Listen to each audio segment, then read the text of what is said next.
With the looming SEPTA budget cuts, all of a sudden, driving into the city in Philadelphia is becoming something you might need to think more about. I'm going to break down the top suburbs to live in suburban Philadelphia if you need to get into the city for access. So if you get some value out of this, you like what you hear, make sure to subscribe to the channel, hit the bell for notifications. And if you want to schedule a call with our team, you can do that with the link in the comments. With the looming SEPTA budget cuts, getting in and out of Center City is becoming more critical for a lot of people, especially if you work down there.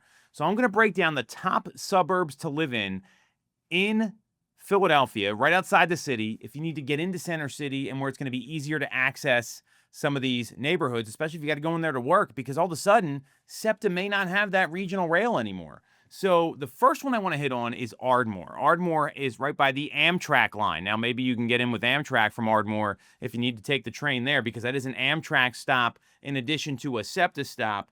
And Ardmore has had a ton of restaurants get built and have staying power along the main line. They've got some single-family homes, twins, townhomes. There's a variety of housing there, even condos, but you've got places like DePaul's Table. You've got the Ardmore Music Hall. There are a ton of restaurants that have opened up and down Lancaster Avenue, right in the middle of Ardmore there. There's a hot chicken place. Nanu's is coming to Ardmore. You've got Local that's been there for years. You've got Ripplewood, another great establishment. These are all right there in Ardmore, plus Tired Hands. Now Tired Hands has a cocktail bar that's opening in the old Brew Cafe. So you've got all these options here. So if you're looking for a place you can walk and grab a bite, Ardmore is going to be the spot. Not a huge town, but if that's what you're looking for and you got to get into Center City, it's probably going to take you 30 to 40 minutes during rush hour easily. On a good day, you can get in a lot quicker. That would be the number one place I'd be looking at if you like some nightlife. That would be Ardmore for sure. Then there's Bryn Mawr, right? Bryn Mawr would be the second one on the list, and that's also seeing some rapid growth with some establishments opening there. You've got the Vetri restaurant Il Fiore in Bryn Mawr. You've got La Colombe. A little more of a high-end feel there. You've got some retail in Ardmore as well. It's got Johnny's Pizza, which is acclaimed. They're also opening in Wayne, by the way. Major shout-out to Johnny's. They've been on our radio show. So Bryn Mawr is another spot where you've got some nightlife happening. You've got the Pullman right by the train station there. You've got Auto by Polpo right there as well by the train station. So you've got some higher-end dining here. Maybe not as casual as Ardmore and not as many options, but certainly a place that's a pretty great spot to be. Bryn Mawr means Big Hill, and it's about 14 miles northwest of the city. It's got about 4,000 people there, and you're seeing a lot of folks move to Bryn Mawr, and that's both in Radnor and in Lower Merion townships. And again, you've got a plethora of homes. You got some twins, condos, obviously single-family homes. So that's another place you can check out. And then you've got Garrett Hill as well on the other side where they've got the Garrett Hill Pub and some other spots. So if you're looking for some nightlife, Ardmore and Bryn Mawr would be the places I'd be looking at. Then you've got Conshohocken. This may be the easiest one for all the commuters because Conshohocken's right by 76. Now, you got the Conshohocken curve. Apparently, people don't know how to navigate this curve. It's always jammed there. The bridge can be a little tough, but you're by 476. You're by 76, you're by all the major arteries there, and you've also got restaurants, bars, a lot of things happening in Conshohocken as well, and you can find some more affordable housing there than the main line. Prices are a little better. You're going to see some single-family homes without a lot of land in Conshohocken. Then you've got twins, row homes. They've got some condos there as well, and you're buying a lot of shopping, so you don't necessarily need to leave the area too much. You're very close to Plymouth Meeting, the Metroplex, all those things, so Conshohocken's another place that's easy to get into the city and also very commutable. Then you've got Tredeffert and Easttown. There's a whole bunch of towns there. You got Berwyn, Paoli, Devon.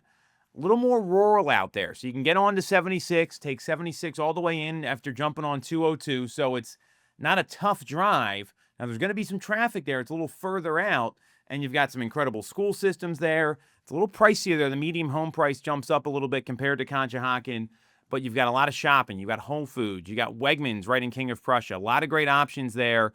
And that's going to lead me into King of Prussia, where if shopping's important to you, then you can, find some spots there, right? You've got downtown King of Prussia or like the town center with REI and a lot of restaurants. You got the mall, which the mall there thrives in spite of all these other malls that are, having a little bit of a downturn. And again, you're right by all the major roads if you need to get into Philadelphia. So that's another spot you could be looking at.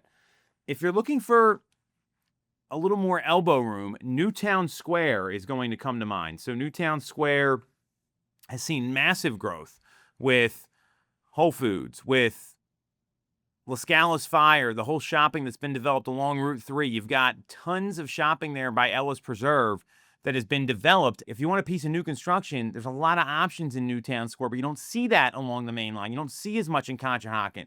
You don't see as much in King of Prussia if you're looking for a single family home. And it's still pretty easy to get into the city. You could hypothetically go all the way in on Route 3. Now, that may be a long ride. You could also jump on 95 and head in that way, which can be a little easier sometimes. So Newtown Square is another great option if you got to commute into Center City. And then the other places you want to really think about here are going to be a lot of the towns along the main line, but specifically Media is the other one I want to highlight here. Media, again, it has its own sort of downtown area. You got a lot of shops, restaurants, bars, great spot to hang out on the weekends.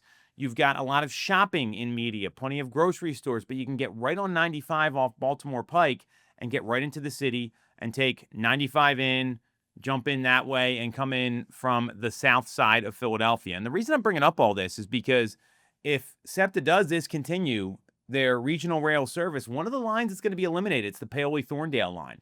So you want to get familiar with the neighborhoods where it's easy to drive in and out of the city and get in there in less than an hour, because with traffic, I think that's the best expectation you can have if you're commuting in on a daily basis. So obviously we covered a lot of towns here. You want specifics, well, just schedule a call with us with the link in the comments, and we'll break it all down for you and help you find the right place for you if you need to commute into Center City, or maybe you don't. We can help you with that too.